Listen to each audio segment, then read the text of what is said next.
Mahigit 1 milyong pisong halaga ng ininalang shabu ang nasabal sa dalawang drug suspect sa bypass operation sa Antipolo, Rizal. Tinanggi naman ng dalawa na sangkot sila sa bentahan ng droga. Lagi una ka sa balita ni EJ Gomez, exclusive.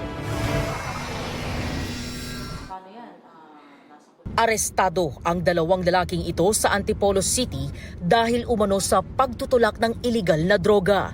Huli sa buy-bust operation ng Antipolo Police ang mga sospek sa Barangay Mayamot mag-aalas 10 kagabi.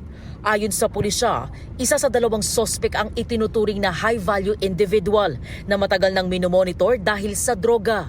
Matagal na nating minamanaman ito kasi nga sa mga previous na mga nahuli natin ay siya talaga ang sinasabi na source nila. So, nag-launch tayo ng ilang beses na tayo nag-prepared ng mga operations na ganito. Kaso lang, mailap po talaga siya.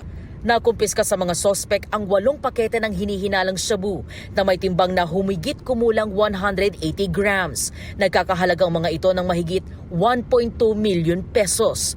Sa Taguig at Pasig daw nang gagaling ang drug supply ng mga sospek. Ang parokyanin niya actually is yung mga small-time pushers. Bali siya ang pinapabenta niya rin sa iba.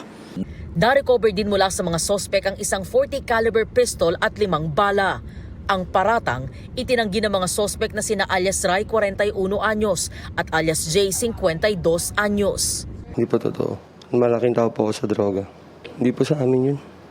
Hindi ako tulak ng droga. Di rin daw sa kanila ang nakumpiskang baril. Hindi ko rin ho alam saan ang galing. Yung baril? Hindi ako mahawak ng baril. Sa custodial facility ng Antipolo Component City Police Station nakakulong ang mga sospek. Sasampahan sila ng patong-patong na reklamong paglabag sa Comprehensive Dangerous Drugs Act of 2002, paglabag sa Comprehensive Firearms and Ammunition Regulation Act at paglabag sa Omnibus Election Code. Ito ang unang balita. EJ Gomez para sa GMA Integrated News.